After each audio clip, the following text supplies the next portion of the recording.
नमस्कार प्रिय विद्यार्थियों, आप सभी का मेरे YouTube channel Rinwa study point में स्वागत है। आज के इस वीडियो में कक्षा 10 के गणित की वास्तविक संख्याएं जो कि प्रश्नावली 2 है उसके बारे में अध्ययन करेंगे।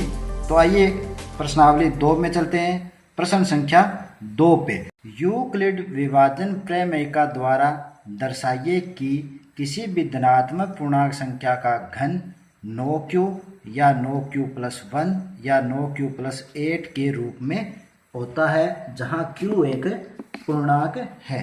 तो हमें क्या करना है, यूक्लिड विभाजन प्रमेयिका के द्वारा बताना है। तो सबसे पहले तो अपने यूक्लिड विभाजन प्रमेयिका की बात करते हैं। इससे जो पहले का वीडियो था वो पूरा यूक्लिड विभाजन प्रमेयिका पर आधारित था। यदि आपसे वो मिस हो गया है तो इसकी डिस्क्रिप्शन में उसका लिंक आपको मिल जाएगा, वहाँ से आप उसे देख सकते हैं। तो देखिए, ये शुरू करते हैं। चूंकि यूक्लिड विभाजन प्रमेयिका के अनुसार माना a व b दो धनात्मक पूर्णांक हो तो उनके लिए दो अन्य पूर्णांक m व r इस रूप में होते हैं। ये शॉर्ट में यूक्लिड विभाजन प्रमेयिका लिखी है मैंने कि मानने की जरूरत नहीं, यदि a व b दो धनात्मक पूर्णांक है और यहाँ पर आपको एक बात ध्यान रखनी है कि a का मान b से बड़ा होना चाहिए, तो उनके लिए दो अन्य पूर्णांक इस तरह से व्यवस्थित होते हैं, उनके साथ इस रूप में होते हैं कि a बराबर b गुणा m प्लस r। इस फॉर्म के अंदर वो हमेशा साथ में रहते हैं। तो यहाँ r का मान कितना होता है, तो r का मान 0 के बराबर या 0 से बड़ा परंतु b से छोटा होता है। ये आपको याद रखना है कि यानी r का मान 0 से लेकर b से कम तक यहाँ r का मान होता है। तो यहाँ देखिए कि जो r क्या है, एक बार ये देख लेते हैं। a है यहाँ भाज्य, b भाजक, m भागफल और r है शेषफल। तो इस प्रश्न को हल करने के लिए यहाँ जो q के गुणांक है वो 9 दिए गए हैं। q के गुणांक क्या है, 9 है। तो अपने को इस प्रमेयिका के अंदर b का मान मानना है। तो मानना b बराबर, तो b का मान वही ले लेना जो q का गुणांक है। माना b बराबर 9 है, b बराबर 9। तो r के मान कितने हो गए, अभी बात की थी r का मान 0 से बड़ा परंतु b से छोटा होता है, 0 भी हो सकता है। अतः r के क्या क्या मान हो गए, अतः r बराबर 0 से लेकर 8 तक, 0 1 2 3 4 5 6 7 और 8, ये r के मान किस लिए हुए, जब b का मान 9 हो। तो अब प्रश्न के अनुरूप अपने क्या करेंगे कि इस एक जो प्रमेयिका है a बराबर b गुणा m प्लस r में b और r के मान लिखेंगे। r के मान लिखकर उनका घन निकाल के देखना है आपको। सिर्फ यही करना है कि जो इसमें b और r के मान जब रखें और उसका घन करें तो ये इस रूप में आ रहे हैं या नहीं, ये अपने को सिद्ध करना है। तो आइए शुरू करते हैं। अतः प्रथम, यदि r बराबर 0 तो इस समीकरण का क्या रूप हो जाएगा, तो a बराबर b का मान है 9 गुणा m प्लस 0, यानी कि अब ये कितना हो गया 9m। अब a का मान 9m हो गया। यहाँ पर पूर्व प्रत्येक धनात्मक पूर्णांक, यहाँ अपने ये a और b क्या है, धनात्मक पूर्णांक है, तो इनका घन करना है। तो आइए a का घन करके देखते हैं। a का घन बराबर इस पूरे का भी क्या होगा, घन होगा। इसको हल करते हैं। हल करेंगे तो ये 9 का घन गुणा m का घन, 9 का घन गुणा m का घन। अब इस दोनों में से अपने को 9 कॉमन लेना है, तो इसको मैं ऐसे भी लिख सकता हूँ 9 इंटू 9 का वर्ग m का घन, या 9 बार रखते हैं तो 9 का वर्ग कितना होता है 81, 9 का वर्ग कितना होता है 81 m की घात q। अब देखिए यदि 81 m की घात यहाँ 81 m की घात को एक पूरा पूर्णांक है, इसको एक अन्य नाम दे दें q मान लिया जाए। ये अगर पूर्णांक किसके बराबर मान ले q के बराबर माने तो यहाँ a का घन कितना आ जाएगा 9q। a का घन कितना आ गया 9q। प्रथम स्थिति जो है वो देखिए यही है कि यदि किसी धनात्मक a क्या था धनात्मक पूर्णांक का घन 9q के रूप में होता है क्या, ये प्रश्न आपके सामने है। प्रथम जो स्थिति थी कि धनात्मक पूर्णांक का घन 9q के रूप में होता है। अब दूसरी स्थिति पे विचार करते हैं कि 9q प्लस 1 के रूप में भी होता है या नहीं। यदि अब r का मान 0 लिया था, अब r का मान 1 लेते हैं। यदि r बराबर 1 हो तो, यदि r बराबर 1 हो तो तब a का मान कितना होगा, तो a बराबर क्या लिखेंगे b का मान है 9 गुणा m प्लस a का मान हो गया 1, तो तब इस a का मान हो जाएगा 9m प्लस 1।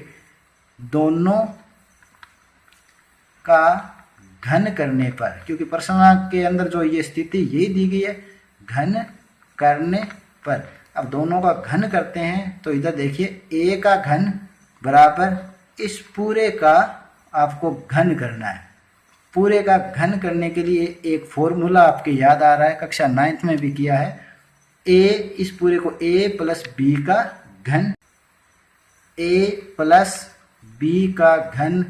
अगर इस रूप में कोई प्रश्न हो तो उसको कैसे हल करते हैं, a के घन प्लस a का वर्ग b, 3a का वर्ग b प्लस 3ab का वर्ग प्लस b का घन। इस रूप के अंदर अपने इसको हल करेंगे। तो यहाँ पर ये जो फॉर्मूला है, इसको ये जो सूत्र है, इस फॉर्मूले के द्वारा यहाँ हल करना है। तो यहाँ देखिए a 9m को a मानेंगे और 1 को b, तो a का घन यानी 9m का घन प्लस 3 फॉर्मूले से गुणा a हो गया 9m का वर्ग गुणा b है 1 प्लस 3 गुणा a है 9m प्लस गुणा और b है 1 का वर्ग प्लस b का घन यानी 1 का घन। तो यहाँ पर देखिए 9 इंटू 9 का वर्ग, इस रूप में लिख रहा हूँ मैं इसको, 9 इंटू 9 का वर्ग गुणा m की घन।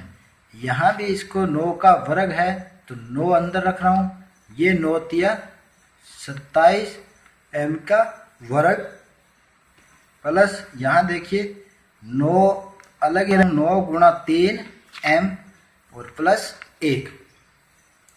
अब देखिए यहाँ से 9 अलग क्यों रखे मैंने कि इन तीनों में से अपने को 9 कॉमन लेना है। तो 9 इन तीनों में से कॉमन लिया यानी कि बाहर रखेंगे तो अंदर क्या बता 9 का वर्ग यानी कि 81 m की घात 3 प्लस इस पद में से ये m बार आ गया 27 m का स्क्वायर प्लस इसमें से ये 9 बार आ गया तो अंदर क्या बचा 3m, और यहाँ जो प्लस 1 है उसको आप बाहर ही रखेंगे।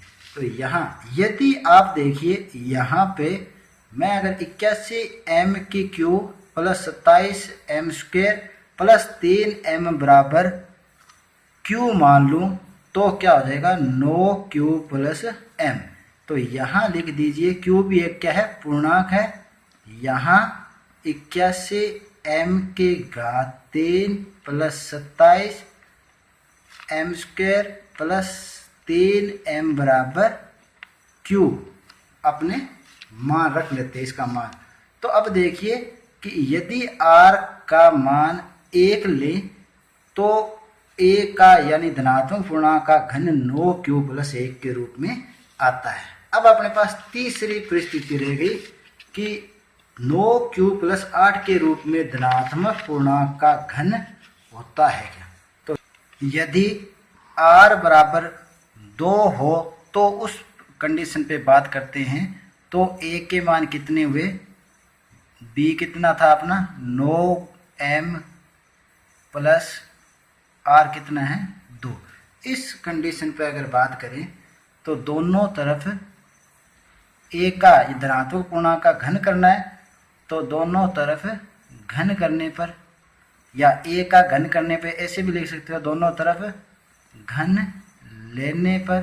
तो देखिए a का घन करते हैं अपने, तो a का घन किया तो इस पूरे का घन करना है 9m प्लस 2 का घन।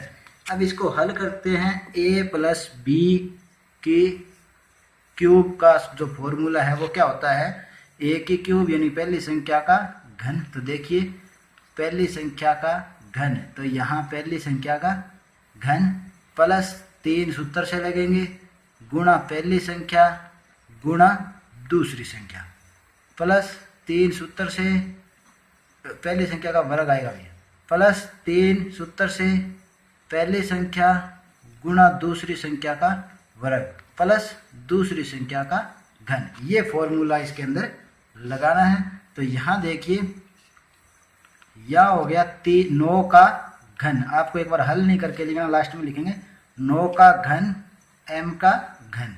यहाँ देखिए 3 इंटू 2 है, तो 3 इंटू 2 कितने हो गए 6, तो 6 इंटू 9 का वर्ग और m का भी वर्ग। यहाँ देखिए क्या है 3 इंटू 2 का वर्ग कितना होता है 4, 4 तिया 12 इंटू 9m प्लस यहाँ 2 का घन कितना हो गया 8। इस तरह से इसे हल करना है। अब आगे देखिए यहाँ पे बराबर, अब यहाँ से इन 3 पदों के अंदर 9 कॉमन लेना है, तो 9 कॉमन लिया तो अंदर क्या बचा 9 का घन है, तो यहाँ 9 का वर्ग बचा, 1 9 बार आ गया m का घन प्लस यहाँ 9 बार आया तो 6 गुणा 9, 6 निमा कितने होते हैं 6 गुणा 9, एक बार आ गया, एक अंदर बचा 6 निमा 54 m का वर्ग, और यहाँ 9 बार आ गया तो अंदर क्या बचा 12m प्लस 8। अब देखिए यदि इस पूरे की जगह इस पूरे का मान अगर q मान ले तो 9q प्लस 8, यहाँ 9 स्क्वायर यानी 81, ये 9 स्क्वायर क्या है 81 m के घन plus 54 m square plus 12m बराबर एक पूर्णांक है जिसे q मान लिया गया। तो यहाँ देखिए a का घन भी 8 9q प्लस 8 के रूप में प्राप्त होता है। और अपने जो प्रश्न है उसके अंदर भी क्या है कि यूक्लिड विभाजन प्रेमिका द्वारा यही बताना था कि किसी धनात्मक पूर्णांक संख्या का घन 9q या 9q प्लस 1 या 9q प्लस 8 के रूप में होता है। तो यहाँ लिख देते हैं अतः स्पष्ट है कि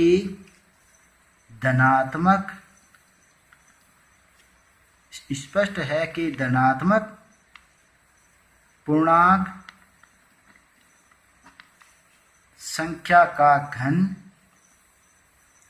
धनात्मक पूर्णांक संख्या का घन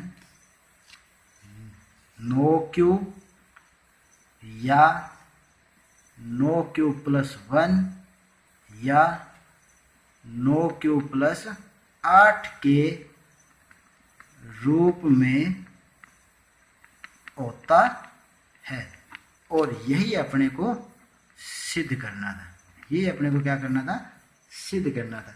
तो यहाँ आप देखिए अपने r का मान 0 से लेकर 8 तक लिया था, r का मान 0 से लेकर 8 तक लिया, परंतु अपने पूरे प्रश्न को हल नहीं करना क्योंकि ये जो प्रश्न है वो कम अंक के होते हैं और अपने से जितनी कंडीशन पूछी है, जितनी स्थितियां पूछी है, वो आर के इन 3 मानों के लिए ही सिद्ध हो जाती है। तो बाकी के मानों के लिए आपको सिद्ध करने की आवश्यकता नहीं है। तो यह अपना यूक्लिड विभाजन प्रेमिका द्वारा सिद्ध हो गया कि किसी भी धनात्मक पूर्णांक संख्या का घन या तो 9q होगा, या 9q+1 के रूप में होगा, या 9q+8 के रूप में होगा। तो आज के लिए इतना ही। उम्मीद करता हूँ कि इस वीडियो में जो पढ़ाया है वो आपको अच्छी तरह समझ आया होगा। तो मिलते हैं अगले वीडियो में। धन्यवाद।